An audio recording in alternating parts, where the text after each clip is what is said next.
In a peaceful church, a sister introduces herself as Ibarakawa Kurisu, deep in prayer. Sisters are known for their devotion to God, following strict rules, praying for others, and not getting married. On this sunny day, Kurisu prays hard for everyone's happiness. While sweeping the church floor, a strange thought comes to her mind. Does anyone pray for her happiness? She imagines a beautiful angel watching over her. Suddenly, something flies towards her, making her wonder if the angel has truly arrived. To her surprise, it is not an angel but a demon. He introduces himself as Claude Mephistopheles. Apparently, even demons now offer personal visits. He lands gracefully and claims he has come to ensure her happiness. Fear grips Kurisu, and she quickly raises her cross to exorcise him. She realizes that the one who seems to care most about her happiness is not God or an angel, but a demon. Tightly holding her floor brush, she asks why he has appeared in the church without warning. The demon apologizes for startling her, admitting he should have called first. Demons these days, no manners at all. She still doubts him and questions whether he has come to tempt her to the dark side. He replies that tempting her is not his job. He's here for another reason.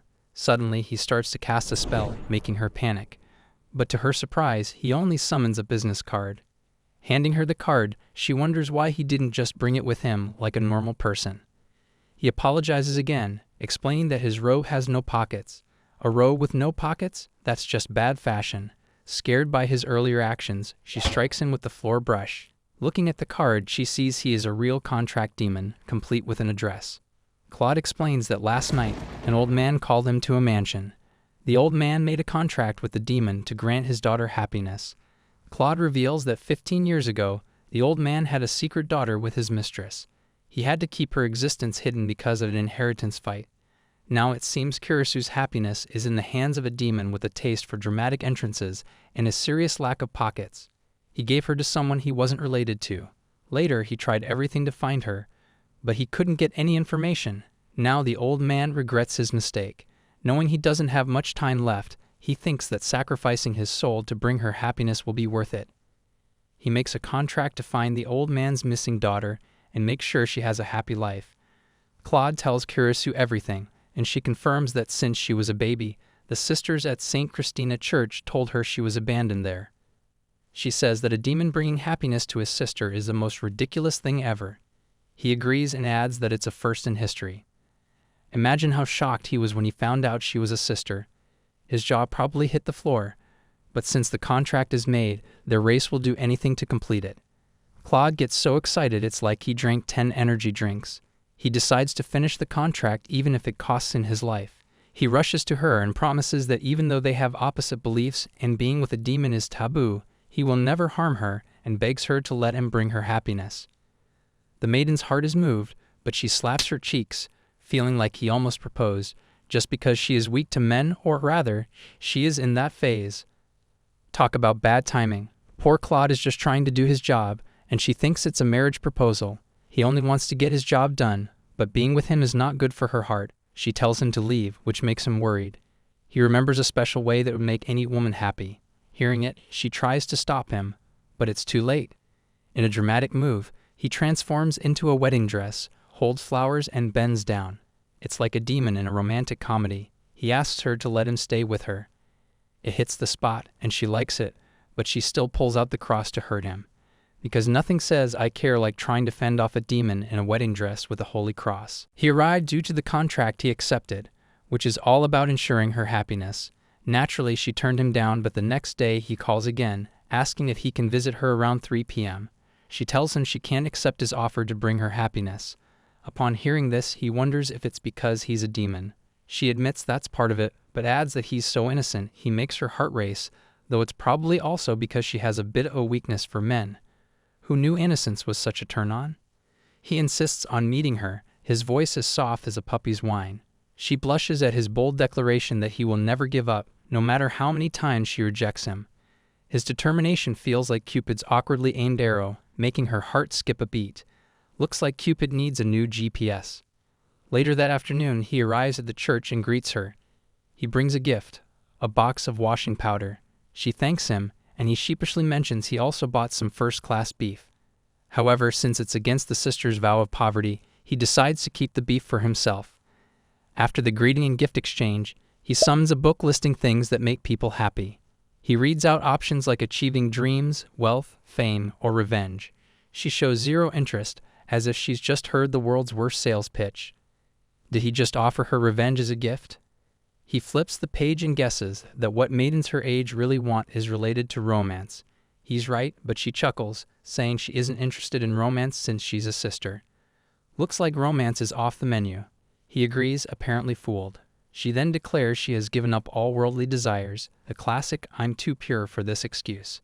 He realizes it's a tricky issue to solve and gets all fired up, determined to complete his job. Since it has come to this, he decides to summon a desired camera. He explains the camera has a unique feature and demonstrates by taking a picture of a cat. The sinister-looking camera immediately prints out a photo showing the cat's most desired thing. The cat's dream is apparently a box full of fish. He suggests using the camera to find out what she really wants deep in her heart. She's terrified the camera might reveal something embarrassing because her heart is a tangled mess thanks to him. If her heart were a knot, it'd be a Gordian one. When he tries to take her picture, she swiftly moves to avoid it. He asks why, and she smiles, claiming her skin is too dry today and they should take the photo another time. Talk about dodging a bullet, her camera. He comes closer, admires her beauty, and snaps the picture with the desired camera. As he's about to retrieve the photo, she quickly grabs it and peeks. It reveals her true desire is to get married. He wonders what's going on as she tears the picture apart. He tries to take another one, but she punches the camera, cracking it. She lies, saying she sees a world without hunger, poverty, diseases, and war. A perfect utopia.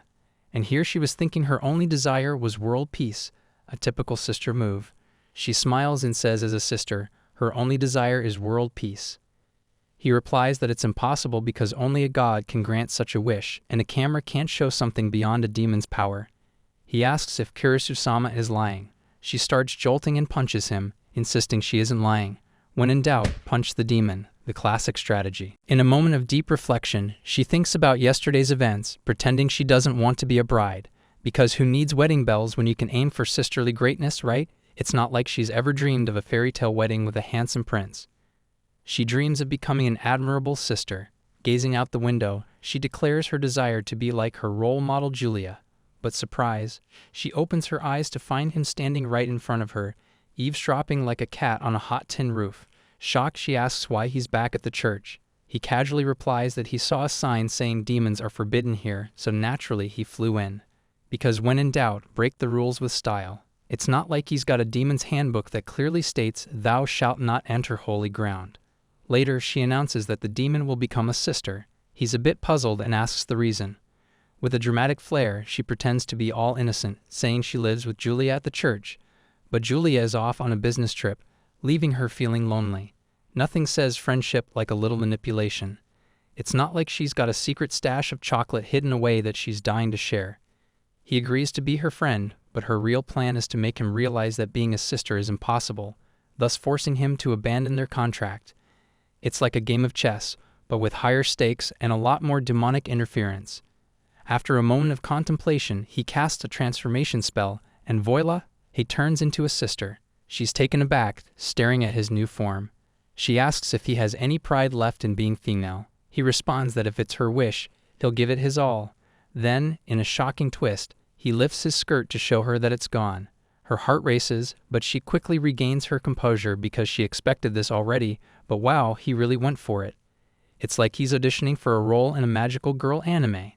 To test his commitment, she tells him that just changing his appearance isn't enough. He has to pray in the church. Her plan? To make him leave because no demon wants to exorcise himself. But he surprises her by agreeing to pray, confidently striding toward the door, convinced that as a superior demon, he can handle it. He opens the door, only to have his clothes torn apart by the divine cross. Guess that's what you call a holy wardrobe malfunction. At least he's got the confidence to rock the birthday suit look. Despite the divine interference, he starts praying, but instead of God, he's praying to Lucifer. Suddenly, the heat intensifies, and he realizes he's angered the Almighty. Still, he persists, praying for her happiness. She's taken aback, realizing he's thinking of her even in pain. Aw, how sweet. But seriously, dude, pick a better deity. Lucifer's not exactly known for his gift-giving skills. Then, in a dramatic turn, the fire goes out, and he collapses. his transformation fading. Later, Julia returns from her business trip, worried about Kurisu. She reads the sign Kurisu put up and raises an eyebrow. Looks like someone's been busy playing matchmaker in my absence. I bet she's been practicing her best innocent nun look. Meanwhile, Kurisu reveals to him that she orchestrated this whole thing to make him give up on their contract since it's taboo for a sister and demon to be together. She apologizes, but he compliments her on being an admirable sister, insisting he won't give up as long as he's breathing. Talk about determination. Someone's got a one-track mind, and it's not the highway to heaven. On the flip side, she's given up on making him quit, thanks to the recent chaos. He asks if he can visit her from now on, and she agrees. Feeling motivated, he starts to respond to her kindness but suddenly feels dizzy and collapses on her. Just then, Julia opens the door and sees a rather unexpected scene. A demon sprawled on Kurisu, who is looking a little too comfortable. Julia declares they need to talk. Oh boy, this is going to be one awkward family meeting. I bet Julia's got a few choice words for him, and they're not going to be "bless you, my child." In a panic, Kurisu throws him against the wall, because apparently that's how you handle unexpected guests in the church. Julia shouts in disbelief, her voice echoing through the church, that she can't believe Kurisu would bring a man here while she was out on business. It's like inviting a raccoon to a picnic. Chaos is guaranteed. Kurisu, shaking like a leaf in a windstorm, tries to explain that it's not what it looks like. She tells him to say something, but he's too exhausted, resembling an empty balloon. At this point, he's less of a man and more of a very confused sack of potatoes. Julia smirks, her eyes sparkling with mischief, and asks if Kurisu was doing something rough. This makes her blush like a tomato, and she stammers, trying to defend herself. Julia, ever the supportive Onisama, reassures her that it's totally fine. After all, doing spicy stuff with someone she likes is just another flavor of love. Who knew Julia could be so enlightened? It's like she's the love guru. Kurisu insists she doesn't like him, which sends Julia into a mini rage, clapping her stick like a conductor at a very chaotic orchestra. She exclaims if Kurisu is telling her that she did it with a man who she doesn't even like, and moreover he is a walking corpse. Kurisu jolts in surprise, wondering how her life turns into this chaos. Julia decides it's punishment time and aims her stick at Kurisu's rear. That's the kind of bonding experience you don't find in self-help books. Eventually, Kurisu explains everything, and Julia sheepishly apologizes for jumping to conclusions. He feels guilty for Kurisu's sore backside and offers to help her heal it with magic. But she quickly shoots him down, insisting she doesn't need his help. No thanks. I'd rather not have my butt healed by a demon. Julia, ever the optimist, thinks a demon making a contract to ensure a sister's happiness is a win-win. Julia waxes poetic about love, claiming it's the most precious thing ever. He stands up and bows, thanking Julia for her acceptance. In a twist of fate, he collapses back onto Kurisu, muttering that Julia's holy power is so strong he nearly passed out just from touching her. Talk about a shocking encounter. Who knew holiness could be so electrifying? Kurisu, intrigued, asks why he's fine when she touches him. He responds that if Julia's power is 100, then hers is only 25. Listening to that, Kurisu immediately delivers a karate chop, setting the record straight. Julia, feeling guilty, asks how she can help him feel better. He requests sweets to recover his magic. Julia, being the generous soul she is, offers him a souvenir from her trip. He devours the chocolate, savoring the taste, until he realizes it's Kurisu's favorite sweet. Panic sets in as he apologizes profusely and tries to return the drool-covered treat. Kurisu, horrified, quickly declines. Worried about making her unhappy, he pulls out a time leap spray, claiming it can turn back time. He sets it to 10 seconds ago and sprays the sweet, making it new again. It's like a magical reset button. Why don't we have these for awkward conversations? She hesitates, but with both Julia and Claude staring at her, she reluctantly eats it. It's like being forced to eat your vegetables. No one enjoys it, but you do it anyway. As she chews, both Julia and Claude shower her with compliments, making her feel more embarrassed than a cat caught in a dog park. Julia gleefully instructs them to get along from now on, but then Claude reads the manual and realizes the spray only lasts for a minute. Kurisu's face drops. It's like finding out your ice cream is actually just a block of ice. What a cruel twist of fate. She starts sobbing and punches him, demanding a magic item to empty her stomach. He, of course, has nothing of the sort. Great, now she's stuck with a drool-covered sweet and a stomach full of regret. Julia insists they should get along, but Kurisu is adamant that there's no way she can accept this bizarre friendship. Claude thanks Kurisu for letting him eat the sweet, claiming that his magic is now fully recovered. Kurisu pants and hands in his robe, telling him to leave already because the church has a male band too. It's like a no boys allowed sign, but with a touch of divine authority. Hearing that, Julia chimes in, saying she wants to talk with him a little longer. He thanks Julia for her offer but decides to leave anyway, wanting to prioritize Kurisu's feelings. What a noble knight. Too bad he's not wearing shining armor, it's just a robe that looks like it came from a thrift store. Kurisu beams at his answer and immediately twirls, feeling like a princess in a fairy tale. Julia sighs, saying it's a shame, and decides to give him a hug before he leaves. As she approaches, he starts shivering and hides behind Kurisu. It's like watching a puppy try to hide from a thunderstorm, adorably pathetic. Kurisu yells at him not to give up in an instant. In disappointment, she asks if he didn't just say he would put her feelings first.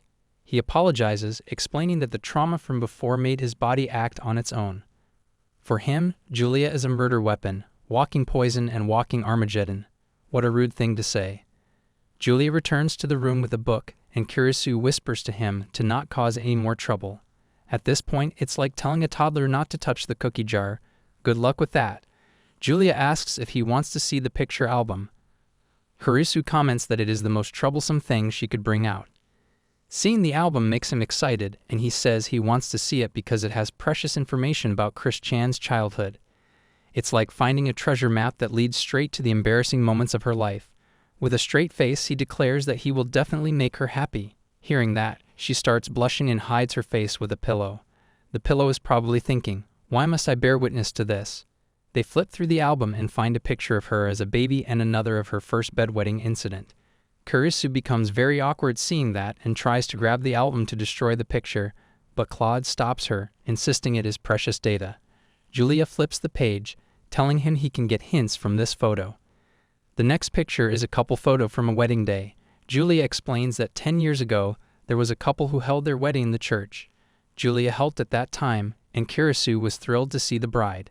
On the wedding day, she compliments the bride, who thanks her and tells Kurisu that one day she will also encounter a wonderful person. The bride looked very happy, which led Kurisu to dream of becoming a bride one day when she grows up. Little did she know, she'd end up in a church with a demon instead. Julia laughs and says that after that, Kurisu was told that sisters can't get married, leading to her rebellious phase. She becomes embarrassed and asks why Julia has to bring it up. She pouts, saying that all little girls long for shiny clothes and princess-like outfits, and that was the only reason. After that, she runs off, declaring she is going to make some tea. Once she leaves the room, Julia tells Claude that the sisters choose to become sisters out of their own will, but Kurisu is different. It's like she's a wildflower in a garden of roses, beautiful but a little out of place. For Julia, as long as Chris Chan can be someone who truly cares about others, that's what matters. No matter which path she chooses, Julia thinks that would be great enough. Then she asks Claude to take care of Kurisu. He immediately agrees, feeling like a knight sworn to protect his princess. Julia suddenly remembers a piece of photo she found in the yard. After some time, Kurisu returns, asking about the tea, but she finds out that Julia and Claude have recovered the photo taken from the desired camera. Kurisu starts blushing loudly, even squishing the tea box in her hands, asking why the photo is there when she is sure she destroyed it. Well, it's because of the time leap spray, a classic case of what happens in the past doesn't stay in the past. Both of them ask her at the same time if she still wants to become a bride. She embarrassingly replies that she really just wants to become an admirable sister. It's the kind of answer that sounds noble but feels like a cover-up for her childhood dreams of glitter and tiaras. Kurisu arrives at a kindergarten to help with a service activity. She knows taking care of little kids is exhausting, but she is determined to guide them the right way. Little does she know, she is about to enter the kindergarten Olympics, where chaos reigns supreme. Suddenly, the troublesome demon Claude shows up like a surprise party no one asked for. One of the kids excitedly asks Claude to fly, and he happily agrees, lifting off with a swarm of kids clinging to him. This infuriates Kurisu, as she just told him not to do anything dangerous. She wonders if she should start a demon obedience school to train him. She feels stuck bringing Claude along because Julia asked her to. Julia needed to attend a neighborhood meeting, leaving Kurisu to deal with the chaos. Now she has the patience of a saint, but even saints have their limits. Claude promises to support her, but she worries he will influence the kids in a bad way. With him around, it is like handing a box of fireworks to a toddler. One curious kid asks if Kurisu and Claude are lovers, making her blush like a ripe tomato. Her face turns redder than a fire truck in a chili pepper factory. She quickly denies it. But another kid asks what a lover is. The first kid explains that lovers do lovey-dovey stuff. Kurisu's brain is doing backflips, trying to figure out how to explain romance to a bunch of 5-year-olds. But Claude jumps in, explaining even more about lovey-dovey stuff. This leads Kurisu to punch him, as if her fist has a mind of its own. The teacher asks Kurisu to take the children to play in the room. Inside, Kurisu is surprised to see that Claude is unexpectedly good with the little kids. She wonders if she should add kindergarten babysitter to his demon resume. However, her relief shatters when he builds a Tower of Babel with blocks and tells the kids that humans once tried to build a tower to the sky, which irritated God. He encourages the kids to build high towers to irritate God. Now Kurisu is left wondering if she should call for divine intervention. Kurisu immediately destroys the tower and scolds him for teaching those kinds of things. She warns the kids that building the Tower of Babel is forbidden. One of the girls approaches Claude and asks him to teach her how to draw. He agrees, but instead of drawing flowers, he starts explaining magic summoning circles that can summon a demon when someone is in trouble. Kurisu's brain is about to short-circuit, like an overloaded electrical outlet. She tears up the drawing and asks him if he is trying to turn the kids into believers of demons. He apologizes, admitting he does not know much about human education. Now Kurisu is faced with the reality of having a demon who is clueless about kindergarten. She gets angry, asking what kind of support this is. She tells him he is only making things more tiring for her. At 1 o'clock, it is time for the kids to sleep, but no one wants to close their eyes. Claude passionately tells her to leave it to him, but she instantly shuts that idea down. Trusting him is like handing a toddler a paintbrush, chaotic and messy. He looks shocked and begs her, insisting he will be useful this time. Thinking he might actually mean it, she reluctantly agrees to let him help. He summons a sleeping fairy, a magical item from the demon world that helps kids sleep. When the kids touch the light cotton it spreads, they fall asleep instantly. It is like magic fairy dust, but without the glitter mess. She turns around to thank him, but he leans against her. Surprised, he also touched the cotton light. Now they are both caught in the sleepy spell. She tries to push him off, but she has touched it too, leaving her too sleepy to use any strength. She falls asleep right next to him. After some time, she opens her eyes to find all the kids staring at her, laughing and teasing that she and Claude are lovers, even though sisters should not do that. Now Kurisu is the center of attention, and not in a good way. Seeing this, the kindergarten teacher smiles and says she is glad Kurisu came to help. However, she advises Kurisu to wait until they get home for this kind of thing, because it might influence the children negatively.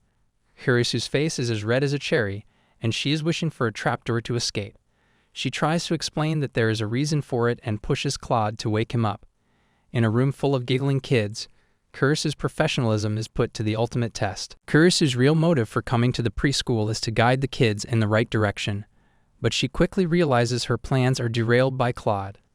In her mind, she is practically begging God for a miracle, like a child hoping for snow on a sunny day. Later on, she calls the kids to write their dreams on a piece of paper. She shows them her paper where she wrote her dream of becoming an admirable sister in the future. He also writes down his dream, which is to make her happy. How sweet, but it's like a puppy wanting to fetch a stick that's actually a grenade. After that, all the kids write their dreams on paper, and Claude decides to use some magic to transform all the kids into what they want to become. The kids are buzzing with excitement as if they just discovered a hidden stash of candy. He asks Kurisu if he can do that, believing it will ensure everyone has a good time. She agrees, thinking it might actually work out for once. Little does she know, this is about to become a magical mess. As he starts transforming everyone, Kurisu notices a girl struggling to write her dream. She rushes over to help her, feeling pleased to guide the child toward the right path. But suddenly, she hears a kid's voice asking Claude to make him a demon. He is about to comply when Kurisu interrupts, and the magic hits her instead, transforming her into a succubus. Now she's got a whole new set of problems, like trying to explain her new look to the PTA. She punches Claude, demanding he turn her back. He snaps his fingers and returns everyone to normal. The kids are not pleased with her, resembling a group of disappointed fans after a bad movie. Kurisu, feeling the heat of their glares, decides to forbid the magic. As kindergarten time ends and the parents arrive to pick up their children, Kurisu reflects on her failure to guide any kids toward the right path. A woman she recognizes approaches her and asks if Kurisu is on holiday. She confirms this and mentions she will return to school tomorrow. Claude also greets Reiko-san, who starts patting Kurisu on the head, saying she has finally found her lover. Kurisu's face turns as red as a cherry, and she feels like she's been caught in a sitcom moment, while he recognizes Reiko-san from the earlier wedding picture. Remy, the daughter of the woman, announces her ambition to be on her best behavior. Seeing Chris-san pleased by this, Claude humbly apologizes, promising to bring a smile to her face next time. Reiko-san playfully prods Chris to extend an invitation to the wedding, only to be met with a loud and resounding response. Despite all the trouble Claude causes her, she realizes she still can't hate him. Deep down, she knows he is a good kid inside, and maybe, just maybe, they will figure this out together.